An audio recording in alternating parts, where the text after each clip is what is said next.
So, good evening again, good morning, good afternoon, wherever you are in the world today.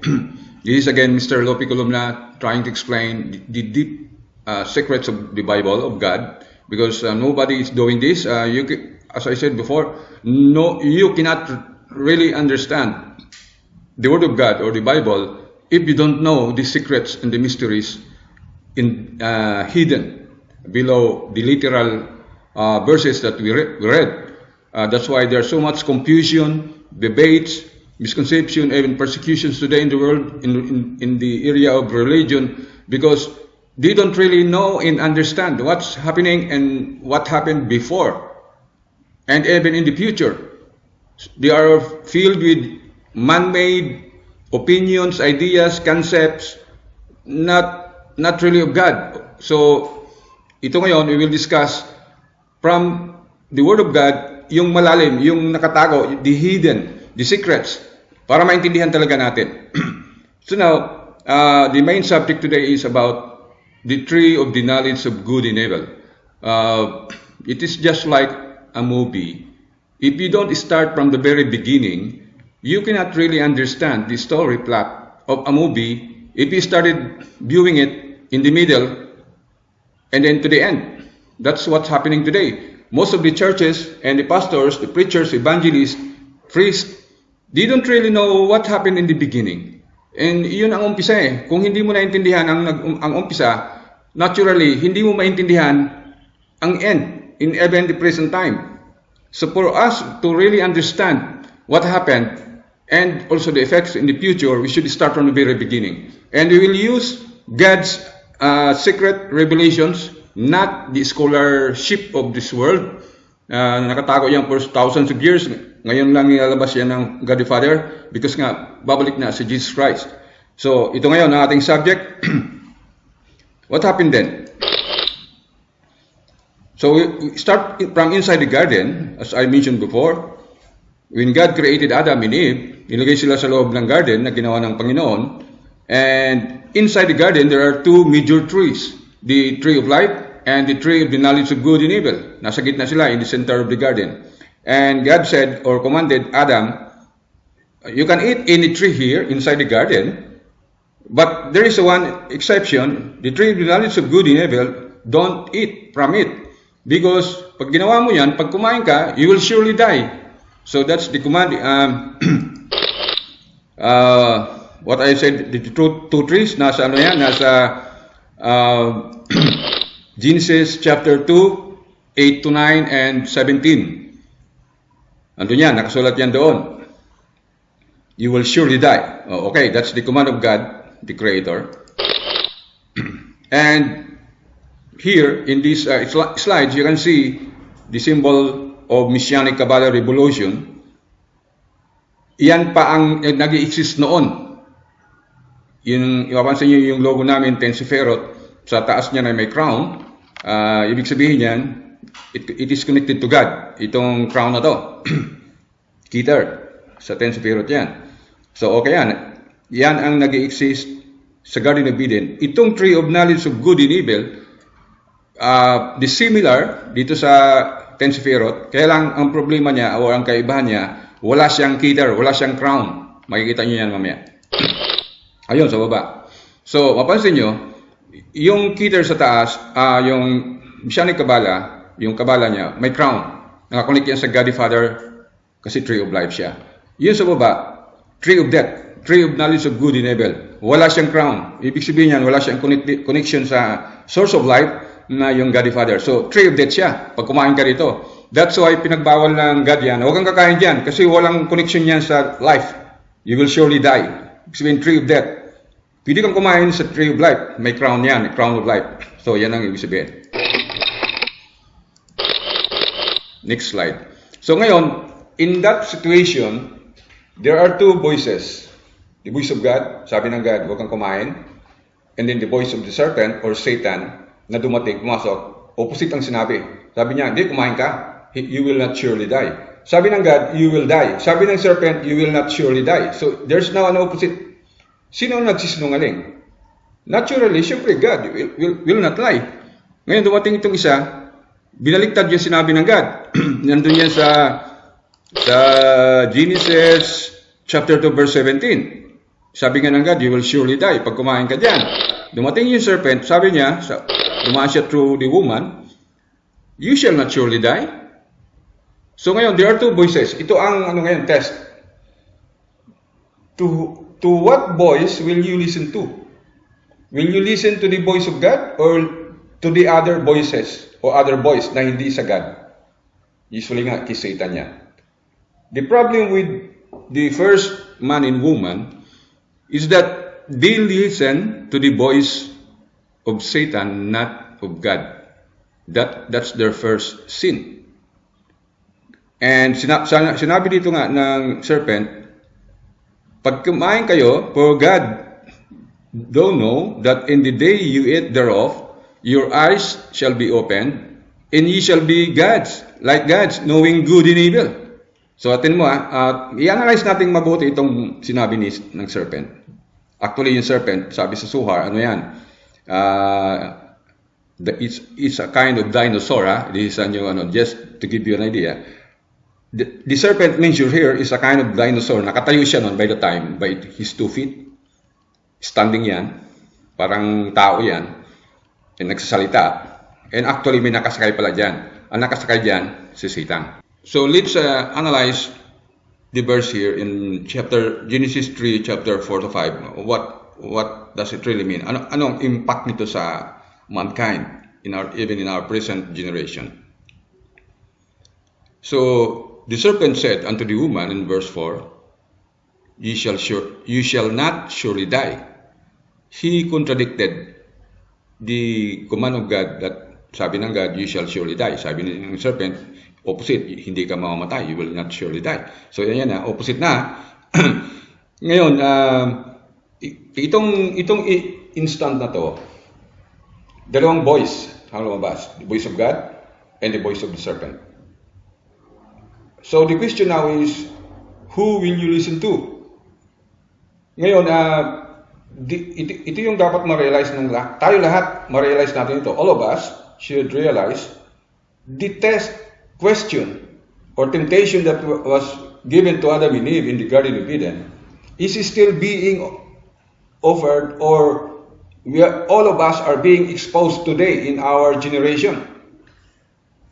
Who will you listen to? Will you listen to your pastor? Or will you listen to Jesus Christ, the voice of God? Because there are so many doctrines today that the pastor says, ganito, magkukot din ng Bible yan. But there are verses that says, opposite din yung sinabi ng pastor. Sinabi ni Christ, sinabi ng mga apostles, sinabi ng God the Father. So, opposite. Pareho na sa Biblia. Pero kaya ngayon, ang test ngayon sa mga nakikinig, sa mga Christians, is the same. What happened to Adam and Eve? Who will you listen to? Sabi ng mga pastor ngayon, you will be saved by grace, not by works. Sabi ni Christ, no. You have to do work. Work out your own salvation, sabi nga ni Apostle Paul. So may work. Pero sabi ng pastor, wala na. So kanino ka ngayon makikinig na naman? That's the same test question na na-expose si Adam and Eve. Sabi ng mga pastor, mga churches, wala na yung Old Testament. Wala na yung Ten Commandments. Para lang sa Israel yan, sabi nila. Sabi ni Christ, no. Kailangan yan. Sabi ng mga pastor, pinako na niya sa cross nang mamatay si Christ. Sabi ni Christ, no. I came to fulfill the law, not to destroy them, but to fulfill. So magkaiba ha? Magkaibang boses, magkaibang sinabi. Opposite. It's happening again. What happened inside the Garden of Eden is being repeated in our time today. So let's learn the lesson from the mistake of Adam and Eve. Huwag na nating ulitin yun. Bumagsak si Adam and Eve sa exam. Ibig sabihin, babagsak ka rin? Hindi ganoon. We should pass the exam. No, so yan ha. Ngayon dito sa verse 5 ng Genesis 3, verse 5. Sabi ng serpent, for God do know that in the day you eat thereof of this forbidden tree or fruit, your eyes shall be opened.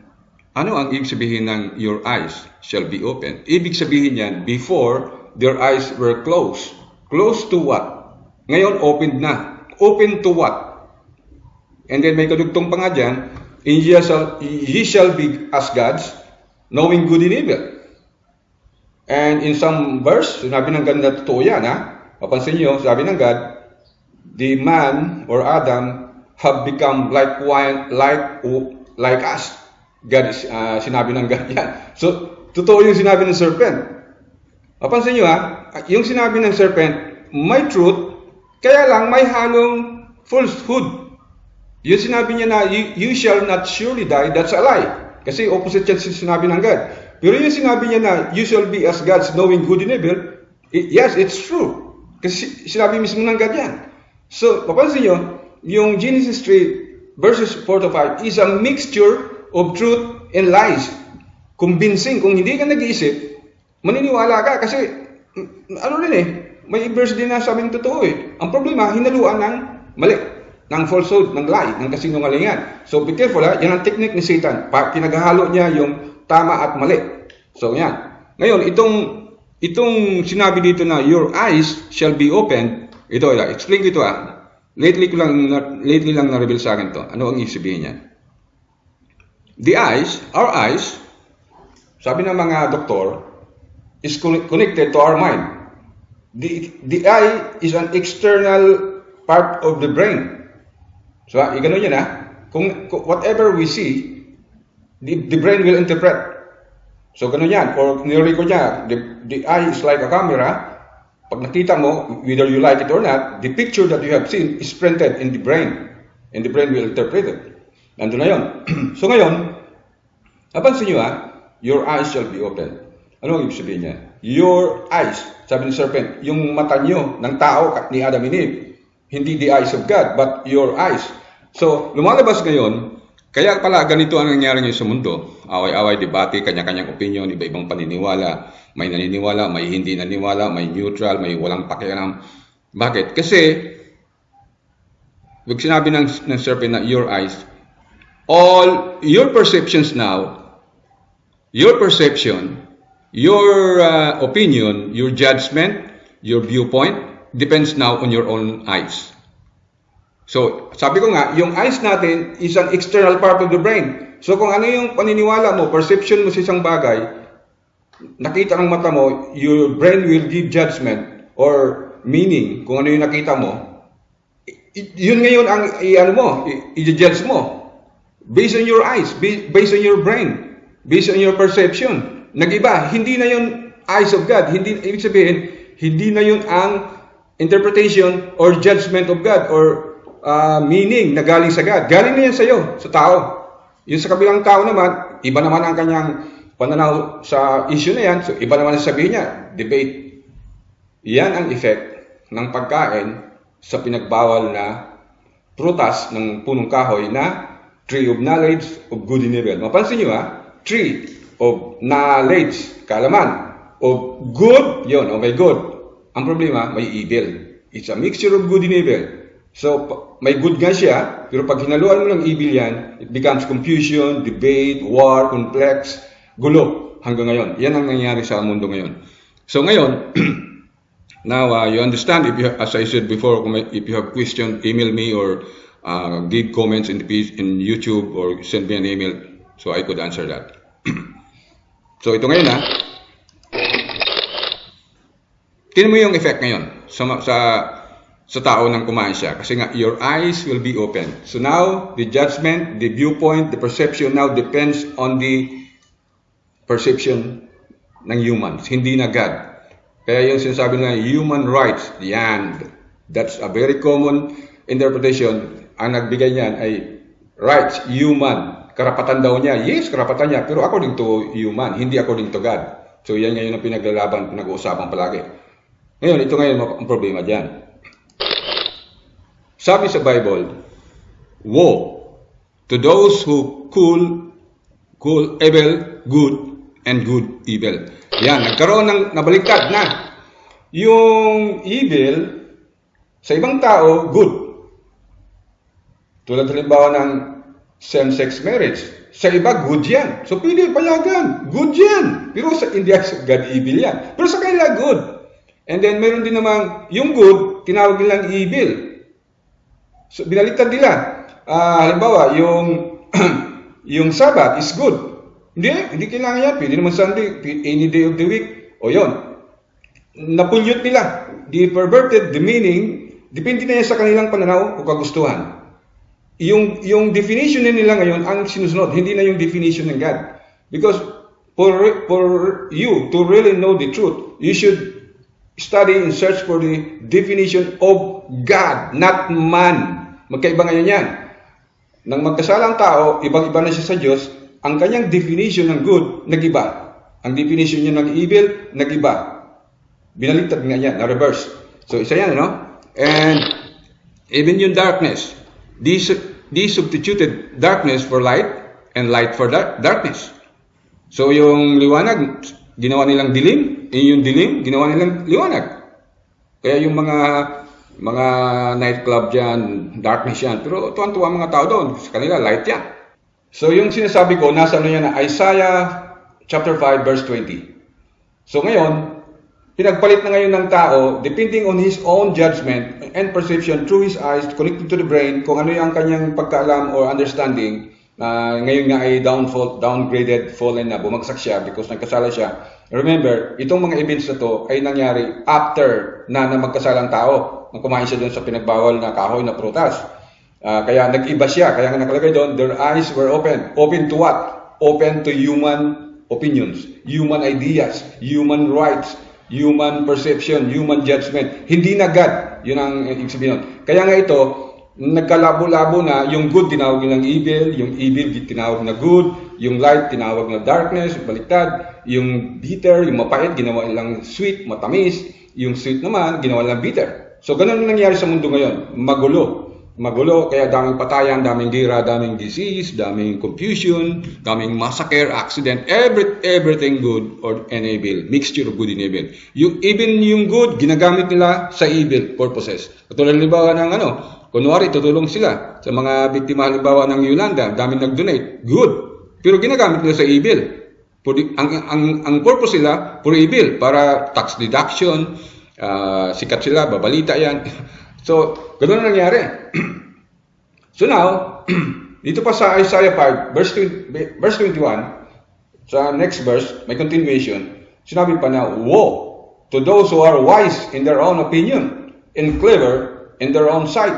Nasa ito, Holman Christian Standard Bible Translation. So, yung akala nila matalino sila, akala nila wise sila, sikat sila sa mga kaklase nila, sa mga brotherhood nila, sa eskwelahan, sa company, managers yan, executives. Akala nila matatalino sila. Akala lang nila yon in their own perception. Pero in the eyes of God, they are fools. So yan, nangyari, yun ang effect ng pagkain nila ng bawal na prutas. Ang kanilang Kabbalah, walang crown. Kaya ngayon, hindi alam ng marami, whether you like it or not, you are being influenced by a Kabbalah.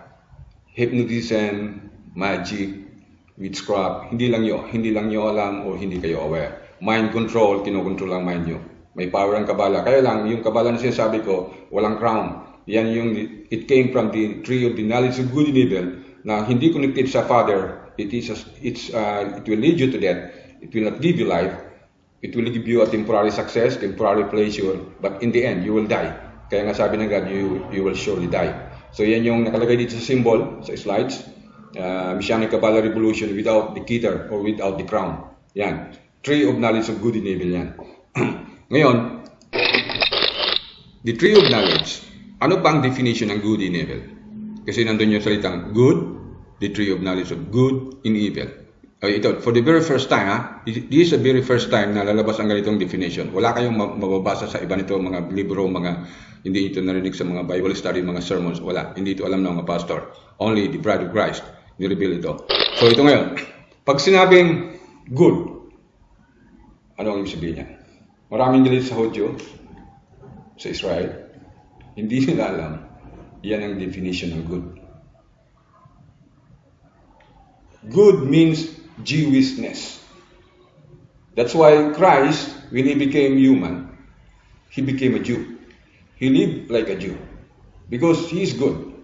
He is from the Father of good. Yan. Ngayon, ano pa natin yan? I-details natin yan. Anong sabihin ng good? Yeah, Jewishness. Yan. When you say good, it has the true knowledge of God and His glory. Nandun yan. Makikita mo lang dyan. Yan ang source. Other one, the proper worship of God. Yung in spirit and in truth. Sagot yan. Sa Jewishness yan. Sinabi ni Christ yan. Faithfulness, obedience, righteousness. Nandyan yan. Under yan ang good. Holiness, purity, cleanliness. Good kasi. Kaya lahat yan good. Perfection, complete. Yung mga nagsasabi na walang perfect, you are wrong. May perfect. Even except Jesus, wag na nating isama si Jesus Christ. Maraming nakasulat sa Bible na tinawag ng God na perfect. Si Job, si Abraham. And it is actually a command for every one of us to be perfect. Kaya yung mga nagtuturo na hindi ka magiging perfect, that's again is a lie. It's a command of Christ. Be perfect as your Father in heaven is perfect. So, bakit nila sinasabing hindi ka magiging perfect? Kinukontra nila ngayon si Christ. Para na naman sila yung serpent. Yung mga pastor na nagsabi na hindi ka magiging perfect, walang taong perfect, those are the words of Satan. Because Christ said, as a command, utos pa nga yan, be you perfect as your Father in heaven is perfect. Mapansin nyo, ang definition ng perfection, hindi mismo si Christ. Hindi niya sinabi na, be you perfect like me. Sinabi niya, like the Father in heaven. Hindi siya yung Ama. Mas matindi ang standard nun. Pero utos na maging ganun ka. So, tapos sabihin ng mga kung sino dyan, walang perfect na tao, hindi ka magiging perfect. That's a lie. So, ngayon, yung perfection or complete is part of the good. Nasa ilalim yan ng good or Jewishness. Yan. Isa pang definition dyan is presence of God or closeness to God. If you are doing good, you are close to God, and God is in your presence. And you are also in the presence of God. Ibig sabihin niya, you are good. Ngayon, yung evil naman. Anong ibig sabihin ng evil? Ito ngayon. Evil means Gentileship. You are a Gentile. Kasi in the eyes of God, there are two groups of people dito sa mundo. Either you are a Jew or a non-Jew. Ang isang tawag sa non-Jew, Gentile. Yan ang sabihin. Sa Gentile, walang bawal. Kahit ano, pwede. Sa Jew, daming bawal. May mga restriction yan. Kaya nga, narrow gate. Yung Gentile, wide gate. Walang bawal. Sige, punta kayo. Sige, marami, masaya. Pero in the end, death. So, ito nga yung, yung evil means Gentileship. So, tayong mga Gentile na hindi Jew, we should admit that when we were born in an evil race. Wag niyo munang pansinin yung ego niyo kung tinamaan kayo. Evil means Gentile. So if you are a Gentile, you're evil. Accept it. You're evil. Ngayon, saan galing yan ng Gentileship? Yan yung ng matukso ng serpent, si Adam saka si Eve. Nanganak sila ng Gentile in the form of Cain, si Eve, si Abel. Yun yung Jewishness. Nag-branch into two ang mankind. Nang gawin si Adam is the first Jew actually. That's another subject. But the first Jew is Adam.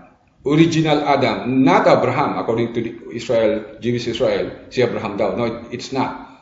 It's Adam himself. Nang gawin siya.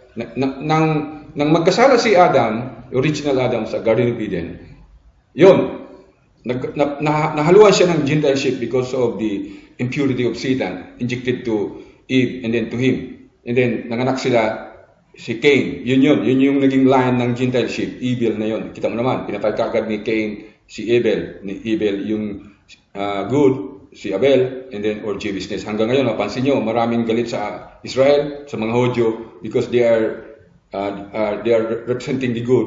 In most of the world today, most of the nations are under the spirit of evil, of Satan. So, galit sila sa Israel.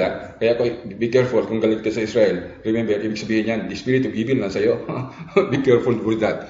So, ngayon, anong ibig sabihin ng Gentile? I-break down natin. Yan. Gentileship or evil means lack of knowledge or ignorance of God. Ang dami, mga pagan, yan. Hindi nila kilala, hindi nila alam ang tunay na Diyos. So, Gentile sila. And then, kasama na dyan yung apostasy, idolatry, even yung atheism, marami ngayong lumalabas, mga atheist, you are evil. So pare-parehas yan, ha? Maging atheist ka, pagan ka, nagsasamba ka ng mga Diyos-Diyosan, you are under the evil group. Gentile kayo niyan. Sexual immorality, mga pornography, mga pedophile, lust of the flesh, yan, mga evil yan, mga gentileship yan, under yan ng evil. Mga homosexuality, mga same-sex marriage, evil yan. Kahit anong sabihin nyo, in the eyes of God, I am using here the definition of God, evil yan. You will suffer for that. You will be punished by God in the future. And then yung unholiness, impurity, uncleanness, evil lahat yan. And then imperfect. Kaya yung mga nagtuturo na walang taong perfecto, ibig sabihin imperfect ka, that's an evil teaching. That's an evil doctrine. So, incomplete. Disobedience, yung mga hindi sumusunod sa Ten Commandments, sa law of God, sabi nila, wala na yan. You are under evil. Yan, ha? Tamaan na kung tamaan yan. And then, yung another example is, ibig sabihin pag evil, Gentile, walang Diyos doon. Absence of God. And then, malayo ka sa Panginoon. Ibig sabihin yan, you are Gentile, you are evil. Ganun lang yan ang definition ng kahoy na yun. Kaya nga pinagbawal ng God. Na huwag kang kumain dyan kasi magkakaroon ka ng ganyang evil. Even if you are an Israel, or even Israel or the Jewish people, they become corrupt also because kumain si Adam doon pati sila nadamay. Kahit na sa umpisa, mayroon silang true knowledge of God in His glory, and yet, na-influence sila ng mga Gentile people around them. Hanggang sa na-corrupt na rin sila, naging exile, nagkasala, hanggang ngayon. Dumating si Christ, when Christ returned, siya yung true Jewishness. Siya yung true good. Galing siya sa Ama na pure good. Walang evil ang Father. Kaya nga yung mga Hudyo mismo sa Israel, hindi maintindihan si Christ. Nagdidebate sila. Kasi nga, Christ is the highest Jew. Yung Jew ngayon sa Israel, bumagsak. Downgraded. Although kahit na Jew sila, they cannot really understand the real Jew na si Jesus Christ. May gap kasi. Pero at least, mayroon silang alam sa Bible, binigay nga sa kanila about God. But still, they are not the true Jew. Ano siya? Racial Jew sila. Si Christ, spiritual Jew. Ang dapat mangibabaw, yung spiritual Jew. In spirit, not in blood, not in race, not in nation. Yan ang sabihin. So, yun nga sinabi ko ngina, yung evil, may 10 Sephiroth din yan, Kabbalah din yan, kaya lang walang crown. Yan dyan yung mga magic, hypnotism, witchcraft, occult, evil yan So, pero Kabbalah din yan. Nang dumating si Christ, yan, Kabbalah din siya. Yung tinuturo namin, Messianic Kabbalah wisdom, yan ay Kabbalah na may crown, may kiter. Mapansin nyo, mayroon siyang crown. Ito ang big difference ng dalawa. Tingnan nyo mabuti Sa baba, walang crown. Sa taas, ganun din, kaya lang may crown. May light. Dito wala, darkness. They are the same and yet they are different. Ang kaibahan lang nila, yung crown or keter and the light emanating from the true Messianic Kabbalah, and then yung dito wala. Kasi nga, Messianic Kabbalah, kasi this is the Kabbalah of the Messiah na si Jesus Christ. Itong sa baba, the Messiah of the serpent or Satan. The Kabbalah of Satan or serpent. Yun ang kaibahan nila. But they are Kabbalah. Kaya mayroong good Kabbalah, may crown, and then evil Kabbalah. Yan ang alam ng mundo, yung evil Kabbalah. Kaya nga occult daw, totoo yan. Pero yung dumating ngayon, yung nireveal ng God the Father, good Kabbalah yan. Yun yung tinuturo namin, Messianic Kabbalah Wisdom. Okay, maliwanag. O kung may question kayo sulat lang, email. Meron pa. So, ito, na-touch ko na ito last time, but to go it again, lahat ng religion, dahil sa pinalayas ng God, ang tao, si Adam and Eve, from inside the garden, they were thrown outside the garden. So lahat ngayon ng religion ay na-develop outside the garden, and apektado ngayon yan ng tree of the knowledge of good and evil. Kaya magulo, away, debate, hindi magkasundo, kasi nga may evil yung mga teachings nila. Kasi lahat ng religion ngayon na nag-i-exist sa mundo, no exception mga churches, lahat yan ay kumakain or kumukuha ng sustenance doon sa tree of knowledge of good and evil. Doon sila nakakonect. Itong itong Messianic Kabbalah ngayon na tinuturo namin ngayon lang lumabas for 2,000 years, nakakulik yan sa Tree of Life. Yan ang kaibahan. Walang evil yan. Kung may evil ka, actually, lilinisin ka. You will be cleansed of evil. Yan ang kaibahan yan. Kasi Tree of Life yan, and actually, yan ang Kabbalah ng Messiah na si Jesus Christ. Okay? And then, yung mga churches ngayon, akala nila, na-deceive kasi yung mga churches Sinabi ngayon sa Bible, na yung mga churches or religion, sabihin na natin, sa mundo ngayon, na alam nyo, nakikita nyo, mayroon lang silang form of religion. Panlabas na nyo. Akala mo banal, akala mo okay, but actually, because wala silang power, na yung power na yun ay ang Messianic Kabbalah, kaya sinabi dito sa saan ba ito? Sa Romans 10 verses 2 and 3, they have a seal of God. Yes, mga talagang yan, nagsisimba yan, nagbabahay-bahay yan. They have that seal. Kaya lang, not according to knowledge. Na yung knowledge na yan ay Messianic Kabbalah. And ito nga, sa Old Testament, sinabi ng God, my people, tao niya yan, chosen people niya, o mga Christians ngayon, nag-claim, mga churches, they are destroyed. Why? Because they lack Messianic Kabbalah knowledge. Hindi nila pinapansin. Ngayon lumabas, they reject it. Inakusahan nila, satanic, occult. So nireject nila, deny nila. They are destroyed. They will be destroyed. Pag hindi ka naniwala ng Messianic Kabbalah, you will be destroyed. Ang dami diyan lumabas na akala mo, hindi suddenly nawala, nag-away-away, nawala. Nagdidemandahan, mga churches, mga pastor, ministers. And then, sabi pa rito sa Hosea 4, chapter 4, verse 6, King James Version, sabi pa ng God, because you have rejected knowledge, yung knowledge na yan ay yung Messianic Kabbalah, I will also reject you. And yung rejection nila ng Messianic Kabbalah, ang effect niyan, they have forgotten the law of God. Yung Ten Commandments, sinasabi nga, wala na yan, pinako na sa krus yan, para lang sa Israel yan. Yun ang effect. Kasi hindi nila alam ang Messianic Kabbalah. So, they have forgotten the law of God. So, ang sabi ng God, kung ganun kayo, I will also forget your children. Yung mga mga Christians ngayon, mga Jew, mga children yan, yung mga unang panahon, mga patriarchs. Because you have done that, I will also forget you. Because you have forget my law. Ganun lang yan. Kaya ngayon, billions of Christians, and yet, a very small few ang lang ng God, tanggap. Majority of them rejected. They will weep and gnash their teeth pagbalik ni Christ.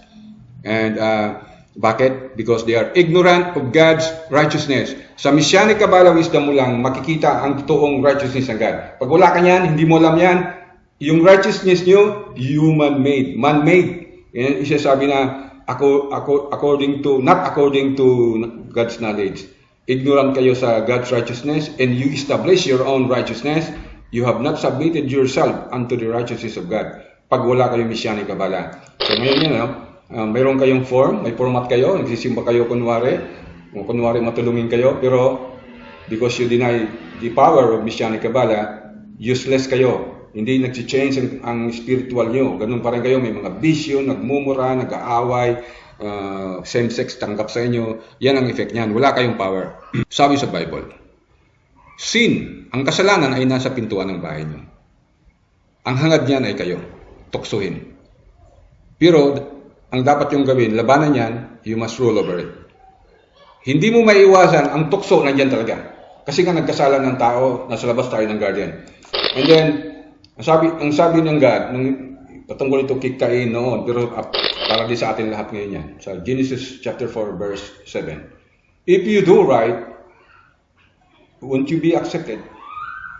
But if you do not do right, sin is crouching at the door. Its desire is for you, but you must master it. So, ibig sabihin, kahit na nandiyan ang tukso, nandiyan ang kasalanan, kaya pa rin natin yan labanan, i-master. Kung gagawin natin, hindi yung bibigay tayo sa tukso, no, lalabanan yan.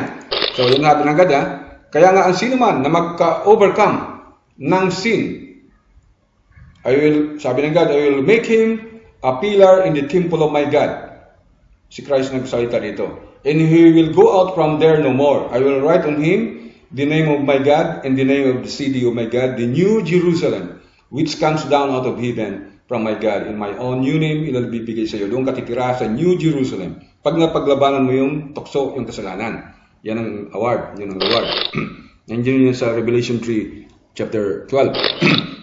To him that overcome, I will grant to sit with me in my throne, even as I also overcame and have sit down with my Father in His throne, sabi ni Christ yan.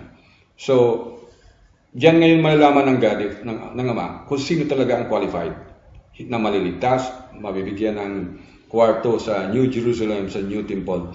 Hindi yung, akala mo save ka na, akala mo lang yon. Pag hindi mo nagawa to, isasabi ng grace, yatin mo yung turo na, you are saved by grace, without works. Napaka sinungaling yan eh. Kasi dito lang he who overcomes.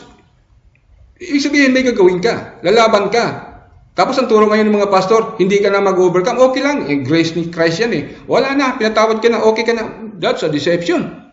Ayun si Christ ang nagsalita. He who overcomes, that's a very hard work when you say overcome. Ngayon, and then yun na nga, dito yung Messianic Kabbalah wisdom, that's the power and wisdom for you to overcome. Pag wala ka niyan, hindi mo talaga ma-overcome ang kasalanan. So ito ngayon ang advice ng God. So dahil sa nagkasala ng tao, nandiyan na, nangyari na eh. Good and evil, yung kahoy na yun. So sabi ng God, piliin mo yung good. Huwag mong piliin yung evil. Choose good in life. Ngayon, ang sabi dito, nasa ano ito eh, nasa verse ng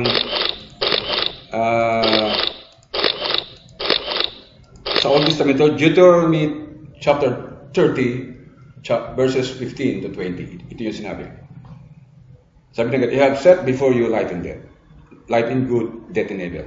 Kasi nga, kumain kayo din sa pinagbawal ko, wala, nandiyan na. So yun na yung set ko sa'yo, mamili kayo.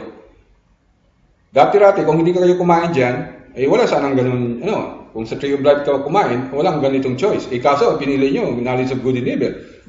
Mayroong good, may evil. O dalawa yan. Huwag mong piliin yung dalawa, isa lang ang pipiliin mo doon. So, ang advice ng God, choose good and life.